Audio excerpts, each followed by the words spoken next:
You ever spend all day thinking about leaving the house and somehow feel more tired than if you actually went? If that's you, your nervous system has been doing overtime behind the scenes. Stay with me. This is going to make your whole life make more sense. Most people think leaving the house is easy, but for you, just stepping outside is a full-scale sensory mission. Not because you're antisocial or lazy, but because your nervous system is doing double the work before you even open the door. You're not avoiding life, you're avoiding overwhelm. If this already feels familiar, then you're not alone. You wake up, you check your phone, you think about the errands you need to run, the places you need to go, the people you might have to talk to, and immediately, before you've even gotten out of bed, you feel tired. Not physically tired, mentally tired. The kind of tired that comes from anticipating effort. The kind that makes you think, maybe I can do this tomorrow instead. It's the cognitive load of being awake in a world that demands too much from you too fast. But for you, leaving the house feels like stepping into a world that's loud, unpredictable, and demanding. A world that expects a version of you that costs energy you don't always have. And when you're finally home again, door closed, shoes off, outside world locked out, you feel it. That exhale. That release. That sense of finally being able to drop the performance and just exist. Home isn't just comfortable. Home is peace. And there's actual psychology behind why your nervous system treats the outside world like a threat and your home like a sanctuary. If you've ever felt guilty for canceling plans, for avoiding errands, for spending entire weekends inside, this is for you. Because the way your mind processes, the world isn't wrong. It's just wired differently. And understanding why changes everything. So let's step outside together. Here's what your system does the moment the door opens. Your senses activate. Your eyes adjust to changing light. Your ears pick up traffic, conversations, construction.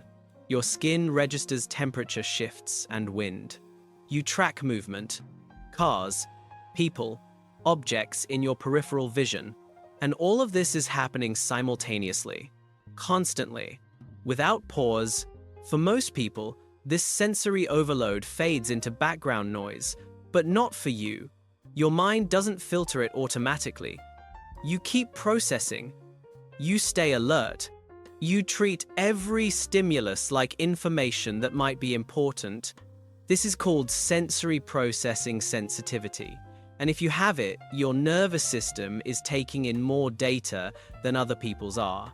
Not because you're trying to, but because your neural pathways are wired to detect and process subtle environmental changes that others don't even register. Here's what's happening under the hood. Your system has a filtering mechanism called sensory gating. It's supposed to act like a bouncer at a club, deciding what sensory information gets through to your conscious awareness and what gets blocked out. In people with typical sensory processing, this system is highly efficient. It lets in what matters and dismisses what doesn't. But in people with high sensory processing sensitivity, the gating system is more permeable. It lets more through, which means you're constantly processing stimuli that other people's brains have already filtered out. You're not imagining that the world feels more intense. It literally is more intense for you. You're receiving and processing a higher volume of sensory data every single second you're outside, and that drains energy faster than anyone realizes. Think about your phone when too many apps are running in the background. It slows down, it drains the battery faster, it overheats. That's what your mind is doing while you're trying to hold it together in the world. This is why a trip to the grocery store, something other people do without thinking, leaves you feeling drained. You weren't just buying groceries. You were managing fluorescent lights, background music, strangers moving unpredictably, price comparisons, decision fatigue, even the possibility of small talk at checkout. And because none of this is visible, People assume it's easy for you. They don't understand the invisible work your system is doing. But you're not. You're just running a system that processes more information than theirs does. And that system gets depleted faster. But there's another layer to this. It's not just sensory overload, it's social unpredictability. Because the moment you leave your house, you enter a space where you might have to interact with people. And every potential interaction carries cognitive cost. Here's what you're tracking: who might talk to you, whether you need to make eye contact with that person walking toward you, if you should smile at the neighbor, whether the cashier will try to make small talk. You're not paranoid. You're just aware that the outside world is full of social variables you can't control. And your mind doesn't like variables. It likes predictability, because predictability feels safe. At home, you know the variables. You control the interactions. You decide when to engage and when to retreat. But outside, you have no control. You could be ambushed by a conversation at any moment.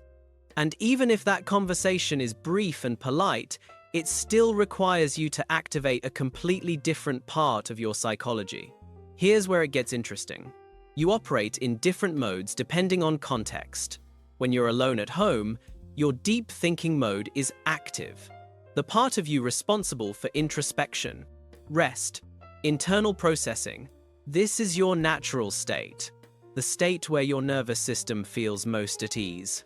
But the moment you step outside and the possibility of social interaction appears, you have to switch modes. You activate your social performance mode, the part responsible for reading facial expressions, interpreting tone, predicting behavior, managing your own presentation. And here's the problem. Switching between these modes takes energy. Every time you transition from internal processing to external engagement, you have to reallocate resources. It's like closing one program and opening another. It's not seamless. It's effortful. This is why you can feel exhausted after a day out, even if nothing particularly stressful happened. Your nervous system was in vigilance mode the entire time. Anticipating, preparing, staying ready for interactions that may or may not occur. Most people don't experience this the same way, but you do because every interaction costs energy. And here's the part nobody talks about. Your mind runs on dopamine. It's the neurotransmitter responsible for motivation, reward, pleasure, and the anticipation of good things. When your system predicts that something will feel rewarding, it releases dopamine to motivate you to pursue it. At home, you know exactly how to get dopamine. You have routines, rituals, reliable sources of comfort. Maybe it's your favorite show, your comfortable chair, your specific way of making coffee, the lighting you prefer, the sounds you control, the absence of surprise. Your nervous system has learned, when we're here, in this environment, we know what feels good, we know how to regulate, we know how to recharge.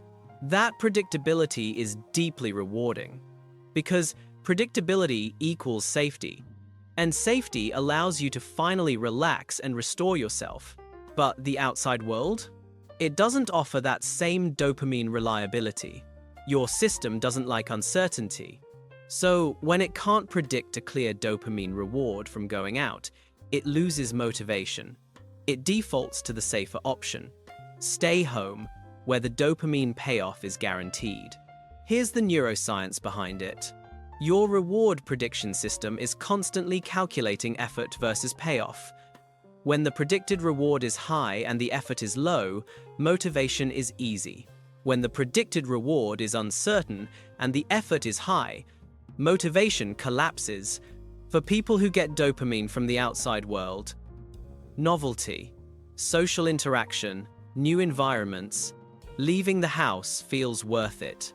They predict this will be stimulating and fun, so they're motivated to go. But for you, stimulation is draining, not exciting. You predict this will be effortful and costly, not because you're lazy, but because your reward prediction system has learned that the outside world doesn't reliably deliver the dopamine payoff that makes the effort worth it. And home? Home always delivers. Home is low effort, high reward. It's the safest bet your system can make. You're not broken. You're just running a system that has learned the outside world is expensive and home is affordable. When you're at home, you can be yourself, fully, unfiltered. You can wear what's comfortable. You can stim, pace, talk to yourself, sit in weird positions, exist exactly as you are without worrying about how it looks. But the moment you step outside, you activate a different version of yourself.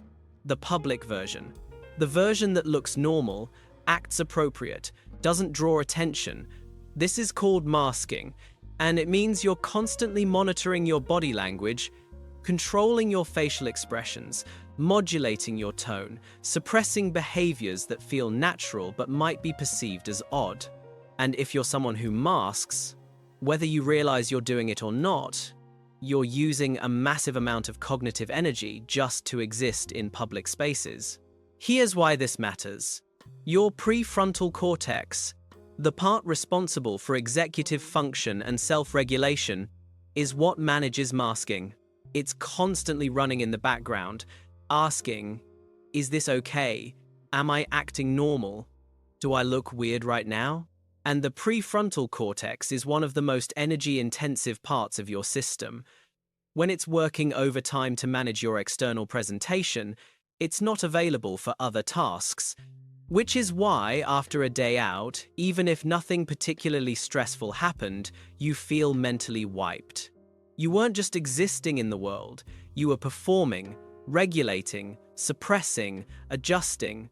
At home, you don't have to do any of that.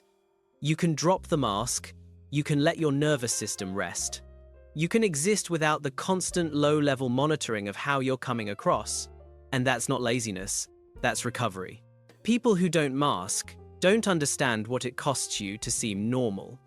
They don't realize that what feels effortless for them requires constant cognitive labor for you. They think you're avoiding the world.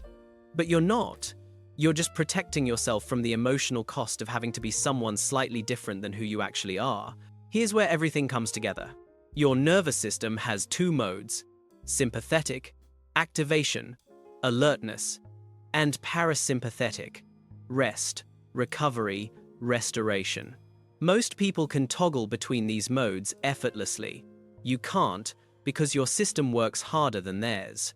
If you have a highly sensitive nervous system, your sympathetic mode activates faster and stays activated longer, which means you need more parasympathetic time to recover. When you're outside, you're in a low-level state of activation, not panic, not full stress, just alert, monitoring, ready, tracking stimuli, managing variables, staying prepared for whatever might happen, and that activation accumulates. It compounds. By the time you get home, your system isn't just tired, it's depleted. This is why you can't just relax for an hour and then go back out. You need longer to down-regulate. You need time to process all the sensory and social information you absorbed. Home is where that happens. Home is where your parasympathetic nervous system can finally take over and do its job. Restore, repair, recover. But something else is happening too.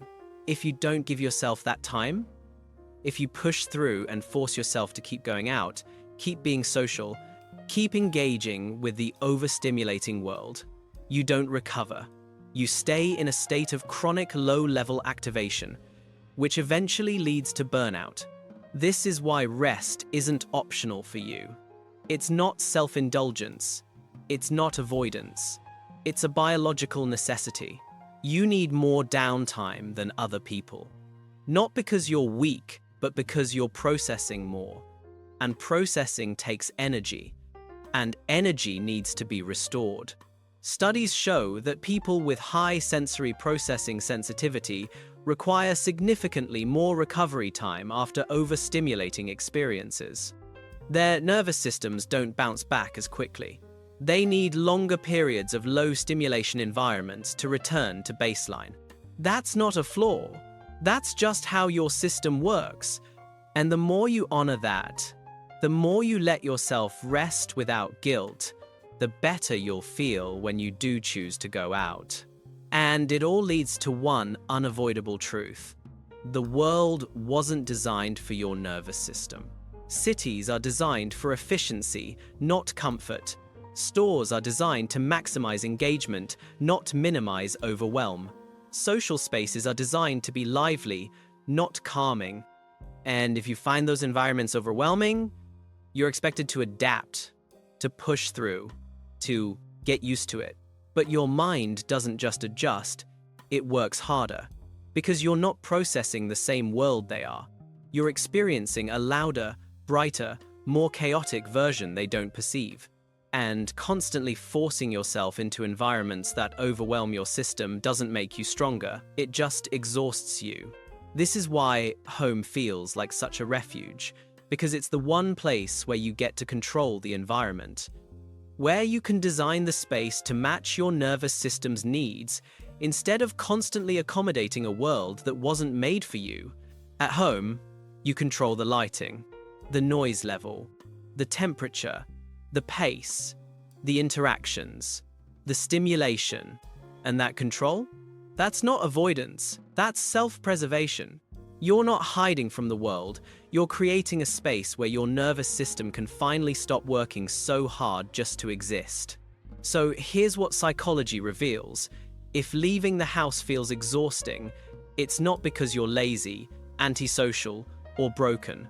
It's because you're processing more information, managing more variables, and requiring more recovery time than other people. You're not weak for needing home to feel like a sanctuary. You're just operating a nervous system that needs more rest to function well, and that's okay. The world will tell you that staying home too much is unhealthy, that you should push yourself, that you're missing out. But the world doesn't understand what it costs you to be out in it. Only you know how deeply you need the peace that home provides. So if you need to stay in today, stay in. If you need to cancel plans, cancel them. If you need 3 days alone to recover from 1 day out, take them. Your nervous system isn't being difficult. It's telling you what it needs. And the healthiest thing you can do is listen. If you made it this far, you're not avoiding life. You're protecting your peace. And that's worth defending. Drop a new moon emoji if outside drains you faster than people realize. And comment one thing you love about being home and one thing you wish people understood about why leaving the house is hard for you.